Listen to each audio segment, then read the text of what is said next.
أعوذ بالله من الشيطان الرجيم بسم الله الرحمن الرحيم.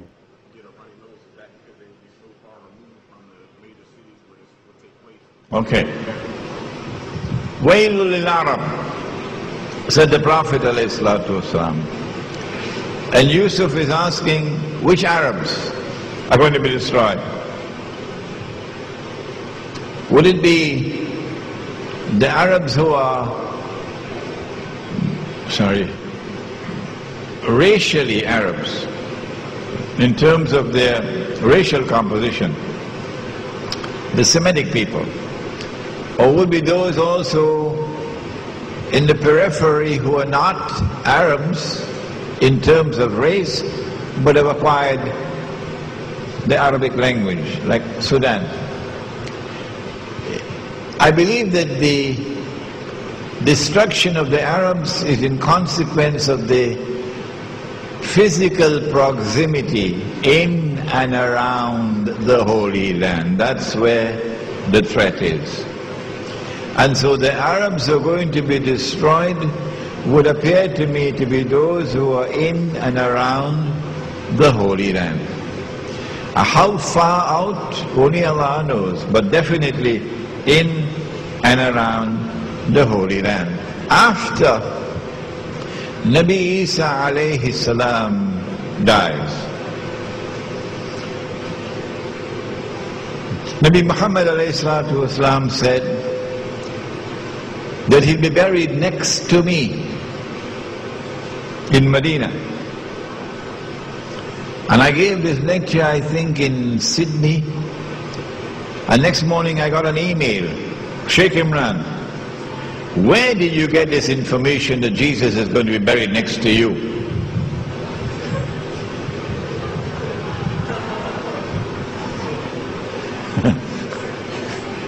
Nabi Muhammad said, alayhi salatu wasalam, that Nabi Isa alayhi salam will be buried next to him. After Nabi Isa alayhi salam has died, the historical process has reached its end, its culmination. There are no more pages left to be turned. All that remains now is the mopping up. And so Allah subhanahu wa ta'ala releases into the world something which may be described as a gas. And whoever has even a grain of a mustard seed of faith in the heart would inhale the gas. Wherever you are, even in a cave, in a mountain, and you would die. And the only people left in the earth after that would be those who have no faith. There'll be no one on the earth saying Allah, Allah, meaning saying Allah, Allah with the heart. So if after that you see Maulana with his head down, quoting Koran and Hadith, after the gas is gone, you know, he survived the gas. Despite a mountain of knowledge of Quran and Hadith, he survived the gas. Amongst those people, a man would pass and see two people committing sexual intercourse in public, and he would say to the man, "This is the most righteous that you would find. Can't you at least take her behind the wall? Can't you at least take her behind the wall?" I don't know about the runny nose. That hadith never came to me. Any other questions, or have you written your questions as yet? It'll be helpful to me if you write them down. Save time. Yes, next one. Assalamu alaikum wa rahmatullah, Sheikh Imran. Wa alaikum salam. I have someone at one in the... Come close to me. Save time.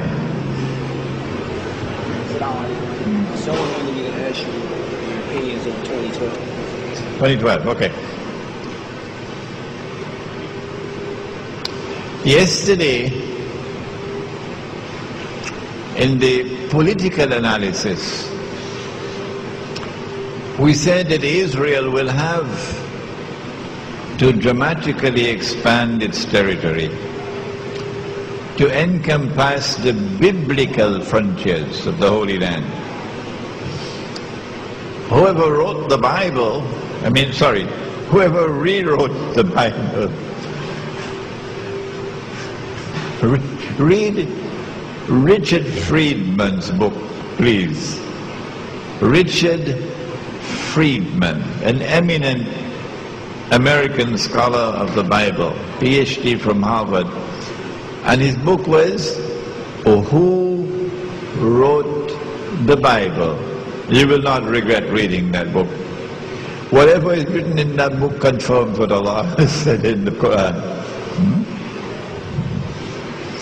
Whoever rewrote the Torah decided that the Holy Land extends from the river of Egypt to the river Euphrates. Why? Why did he say that? And there is a certain part of the frontiers of the Holy Land which have not been put into the Bible, but I know it. What he did was to say that wherever the Jews lived in exile, at that time is a part of the Holy Land. And since Nabi Yusuf alayhi salam took the Jews to Misr, and Misr is not the whole of Egypt. Today Misr is the whole of Egypt. But at that time Misr was the eastern delta between the Red Sea and the River Nile, the fertile eastern delta. That's where the Jews lived, the Israelite people. So he says from the river of Egypt, meaning the eastern delta where the Israelite people lived for 300-400 years, to the river Euphrates, because they were taken to exile in Babylon. Exiled in Babylon, they were enslaved in Babylon. So that's why the river Euphrates. But remember, the Jews also went to Medina. The Jews also lived in Medina. And so it is likely when Israel makes the effort to extend the territorial frontiers of the state to encompass the biblical frontiers, it is possible that there will be an attack on Medina, in addition to one to Egypt. And then Israel takes control of the Suez Canal. Israel controls the oil of the Gulf. I want to suggest to you that Israel is planning that big war. And Israel will use weapons of war never used before in history.